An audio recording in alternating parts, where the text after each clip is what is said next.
Hello everyone, this is Zakir Hussain. Yes, Krish Jagarlamudi అట్లానే అనుష్క శెట్టి వీళ్ళిద్దరి కాంబోలో వస్తున్న ఘాటి మూవీ ట్రైలర్ అయితే వచ్చేసింది. సో రివ్యూ తీసుకుందాం. ప్రస్తుతం మనతోటి సీనియర్ జర్నలిస్ట్ శ్రవణ్ కుమార్ గారు ఉన్నారు. వెల్కమ్ చెప్పేద్దాం. Hello sir. హాయ్ అండి. ఎస్ సార్, ఘాటి ట్రైలర్ అయితే చూసుకుంటే చాలా ఘాటుగా కనిపిస్తోంది. సో రివ్యూ ఏం చెప్తారు సార్? ఘాటి ఇది వాస్తవానికి ఎప్పుడో రావాల్సిన సినిమా. ఎస్, రకరకాల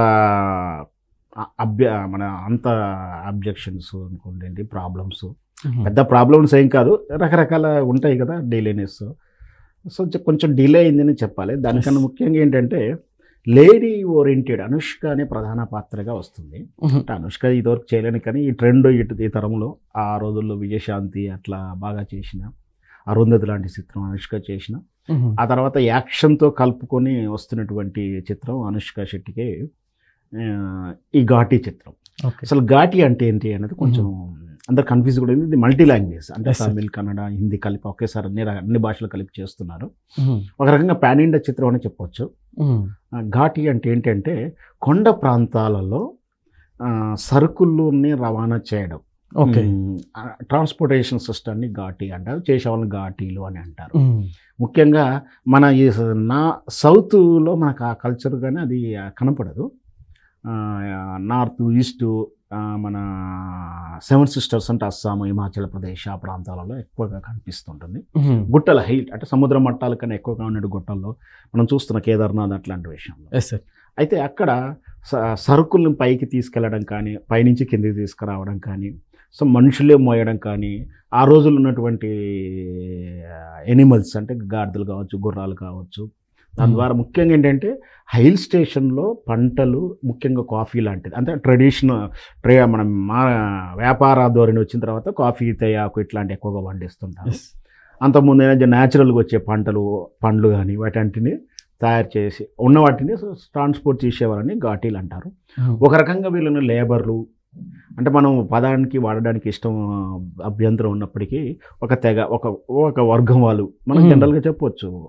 చేస్తున్న పనిని బట్టి ఆ కులాలుగానో జాతులుగా గుర్తించబడింది. అది భారతీయ సంస్కృతిలో ఉన్నటువంటిది. సో అట్లాంటి దాటిని ఘాటి అంటారు. సో ఇది చాలామంది ఇది హిందీ వర్డ్ అనుకుంటున్నారు, కానీ అది వ్యవహారికంగా లోకల్ భాష. సో అది ఘాటి అంటే ఇక్కడ ఆ టైటిల్ బట్టి అర్థమవుతుంది. ఇది సరుకులు రవాణా చేసే వాళ్ళ సబ్జెక్ట్ అన్నట్టుగా ఉంటుంది. సో ఏం చూయబోతారు, ఏం చెప్పబోతున్నారని మనం సినిమా షూటింగ్ పీరియడ్లో మనకు అంతగా అర్థం కాకుండా, క్లారిటీ రాకుండా, ఇప్పుడు ట్రైలర్ చూసినాక అర్థమైపోయింది ఘాటి అంటే ఏంటంటే ఆ కొండల ప్రాంతాలు చూపిస్తూనే ఉన్నారు. అయితే మనం చూడాల్సింది ఇక్కడ అంటే ఒకప్పుడు ఉన్నటువంటి ఘాటీలు వేరు, ఖాళీ పండిన పంటనో సరుకునో రవాణా చేసేది. కానీ ఆ తర్వాత ఇక్కడ గంజాయి పండించడం అంటే ఒక రకంగా చట్టవిరుద్ధమైనటువంటి పనులు చేసేవారు. సహజంగా చూస్తుంటాం ఓడరేవుల దగ్గరలో కూడా స్మగ్లింగ్ ఐటమ్స్ పంపించేటువంటి ఆ చీకట్లు వెళ్ళే పడవలు, ఆ సినిమాలు, ఆ తరహా సినిమాలు కూడా వచ్చాయి. ఒక వర్క్ చేసే ట్రైబల్ మీద ఒత్తిడి చేయడం, వాళ్ళతోటి ఆ సాంఘిక కార్యక్రమాలు చేయడం. మన ఛత్రపతి సినిమా కూడా చూస్తే సబ్జెక్ట్ కూడా ఇంచు అలాగే ఉంటుంది. సో ఆ తరహా పోలిన ఘాటి సబ్జెక్ట్ కావచ్చేలా ఉంది.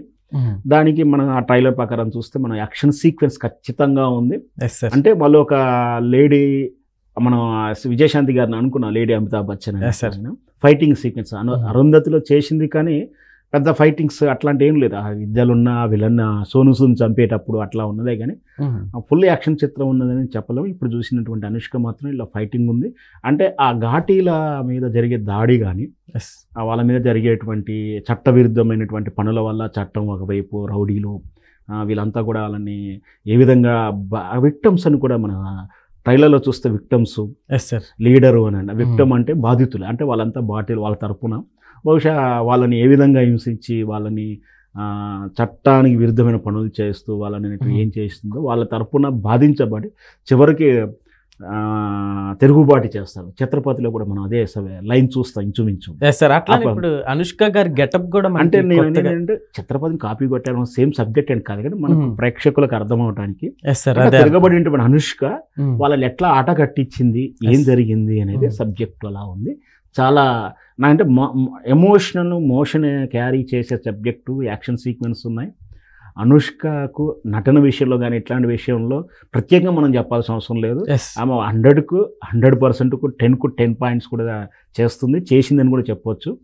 కాకపోతే కొన్ని టెక్నికల్ రీజన్ వల్ల లేట్ అయినా మనకు ముఖ్యంగా డైరెక్టర్ జాగర్ల క్రిష్ ఆయన యాక్షన్ మూవీసే కాదు, సబ్జెక్ట్ మన ఎన్టీఆర్ సినిమా కూడా ఆయనే చేశాడు. అంటే ఎమోషన్ ఏదైతే చెప్పదలుచుకున్నానో దాన్ని క్యారీ చేసి ప్రేక్షకులను కన్విన్స్ చేయడంలో తన తరహా తనకుంది. ఆ విధంగానే అంటే అన్ని తరహాలు, కొందరేమో సాఫ్ట్ స్టోరీలు మాత్రమే చేస్తారనుకున్నా. ఇప్పుడు ఈ చిత్రంతో మాస్ డైరెక్టర్ అని కూడా మనం చెప్పొచ్చు. సో మొత్తం మీద రేపు సెప్టెంబర్లో మొదటి వారంలో విడుదలవుతానికి సిద్ధమవుతున్నట్టు జరగాల్సినటువంటి కార్యక్రమాలు, దట్ మీన్స్ పోస్ట్ ప్రొడక్షన్తో తర్వాత ఈ sales, exhibiting, distributing, so business కూడా బాగానే ఉన్నట్టుంది. సో ఈరోజు వచ్చిన ట్రైలర్ మాత్రం చాలా బాగుంది. మనం మార్కులు ఇచ్చే వాళ్ళం కాదు, కానీ మొత్తం మీద అయితే 10 అనుకుంటే 10 కూడా ఇవ్వచ్చు, అట్లా అయితే బాగుంది. ఎస్ సార్, అట్లనే ఇప్పుడు అనుష్క శెట్టి గారు కూడా ఆఫ్టర్ లాంగ్ టైం రాబోతున్నారు. సో మూవీకి కూడా చాలా బజ్ ఉందనే చెప్పాలి కదా సార్? ఖచ్చితంగా బజ్ ఉంది అనుష్క శెట్టి మీద ఉంటే ఖచ్చితంగా. ఒకప్పుడు ఏంటంటే మనం నాకు అనిపిస్తున్నట్టు ఎప్పుడు కూడా విజయశాంతి ఒక స్థాయికి వచ్చేసి సంవత్సరానికి 5 సినిమాలు 3 సినిమాలు ప్రతి రోజు చేసిన తర్వాత ఒక రేంజ్కి వెళ్ళిపోయిన తర్వాత ఆమె తరహా కథ చేయాలి అన్న, ఆమెతో సినిమా చేయాలంటే కూడా ఇప్పుడు మళ్ళీ మేలిజంలో ఉన్నటువంటి డామినేషన్కు హీరోతో చేయాలన్నా కూడా హీరో సబ్జెక్టు రాకపోవడం, హీరోలు ఈమెతో చేస్తే డామినేషన్ అవుతుంది తరహాలో ఉండడం, అట్లా ఉండడం వల్ల ఆమె కొన్ని చిత్రాలు తగ్గిన తర్వాత ఆమె చేసినటువంటి యాక్షన్ సీక్వెన్స్ చిత్రాలు, లేడీ ఓరియంటెడ్ అయిన కానీ యాక్షన్ ఉంటే కానీ ఆమె అంత పీక్ స్టేజ్కి వెళ్ళిందో అలాగే ఇప్పుడు అనుష్క కూడా అదే కనిపిస్తుంది. అందుకనే చిత్రాలు తక్కువ వచ్చినాయి. ఎందుకంటే ఆమె జనరేషన్ హీరోలు కొంచెం వాళ్ళు పెద్ద తరహా చిత్రాలు చేయడం, అంటే చిరంజీవి లాంటి వారు కానీ నాగార్జున లాంటి వాళ్ళు కానీ హీరోల పాటలు వేసి స్టెప్పులు వేసే సినిమాలు తగ్గిపోయాయి. సో ఆ జనరేషన్ కొంచెం ఉంది కాబట్టి అనుష్క కూడా ఆ విధంగా చూసిన సినిమాలు తగ్గినాయి, కథాపరంగా చూసిన అలాగే ఉంది. బట్ ఆమె మీరు అన్నటువంటి ఆమె మీద క్రేజ్ కానీ బజ్ కానీ ఏమాత్రం తగ్గదు. అనుష్క అంటే తెలుగు ప్రేక్షకుడు కాదు, అన్ని లాంగ్వేజ్ ప్రేక్షకులు ఒక మంచి అభిప్రాయం. ఒక్కొక్కసారి హీరోయిన్ల మీద కొంచెం నెగిటివ్ ఫీలింగ్స్ ఉంటాయి, ఇంకా పైగా బ్యాడ్ ఒపీనియన్స్ కూడా ఉంటాయి. కానీ అనుష్క విషయంలో ఎవరు కూడా బ్యాడ్గా ఆలోచించాలని కానీ బ్యాడ్గా అనుకోవాలని ఎవరు అనుకోరు. అన్ని తరహా అంటే కుటుంబ తరహా మాసు మనం చూస్తాం. అవారా బ్యాచ్ కూడా ఏదో ఒక పిచ్చి కామెంట్ చేస్తాం, కానీ అనుష్క విషయం అలాంటి కామెంట్ చేసినట్టుగానే అలాంటి పోస్టులు కూడా మనం చూడం. సో అందరినీ నప్పిస్తుంది. ఖచ్చితంగా ఈ అనుష్క బజ్జే సినిమాకు ఎసెట్ అవుతుంది. దాని వెనకాల కృషి గారి ఎటువంటి ఆ ట్రీట్మెంటు ఆయన టేకింగ్ కూడా హెల్ప్ అవుతుంది. ఎస్ సార్, గతంలో చూసుకుంటే అనుష్క గారు కృషి గారి కాంబోలో వచ్చిన వేదం మూవీ కూడా ఉంది. సో అది కొంచెం క్లాస్గా వెళ్తుంది అనమాట. సో ఇది కొంచెం మనకి యాక్షన్ తరహాలో కనిపిస్తుంది. సో ఎట్లా ఉండబోతుందండి? అదే నేను చెప్పేది ఏంటంటే కృషి యొక్క అంటే డైరెక్టర్ కాదు, ఈ డైరెక్టర్ కాదు, కృషిలో కూడా స్పెషాలిటీ ఏమిటంటే చెప్పదలుచుకున్నా సబ్జెక్ట్ ఏంటి అనేది. అంటే డైరెక్టర్ చేయాల్సింది అది. ఎక్కువ మనకి ఈ తరహాలో మలయాళం వాళ్ళు వీళ్ళు సబ్జెక్ట్ని లీడ్ చేస్తుంటారు, హీరోలను లీడ్ చేయరాళ్ళు. అట్లాగే మన ఈ కృషి మనకు తక్కువ మంది ఉన్నారు అట్లాంటి డైరెక్టర్లో సబ్జెక్ట్ని లీడ్ చేస్తారు. వేదం ఎలా ఉండాలి, ఆ సబ్జెక్ట్ తగ్గట్టు ఏం ట్రీట్ చేయాలి, ఆ సబ్జెక్ట్ని ఎట్లా కన్విన్స్ చేసుకుని ప్రేక్షకులకి మెప్పించాలో వేదం తరహా చేశాడు. ఇప్పుడు కూడా ఒక ట్రైబ్ అని అనకుండా ఒక వర్గము దట్ కాల్డ్ ఘాటీల యొక్క సమస్య ఏంది, వాళ్ళు అంటే ఒకరి సమస్య నుంచి బయట ఎట్లా పడతారు, దాని నుంచి బాధించబడిన విక్టమ్గా ఈమెను చూపించి వాళ్ళ తరపున పోరాట యోధురాలుగా మలిచిన తీను యాక్షన్ సీక్వెన్స్.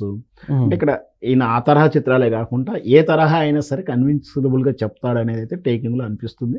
బహుశా ఘాటి నాకు తెలిసినంత వరకు ఆల్రెడీ కమర్షియల్గా హిట్ అయింది, ఎందుకంటే బిజినెస్ చాలా అయ్యి ఉండొచ్చు.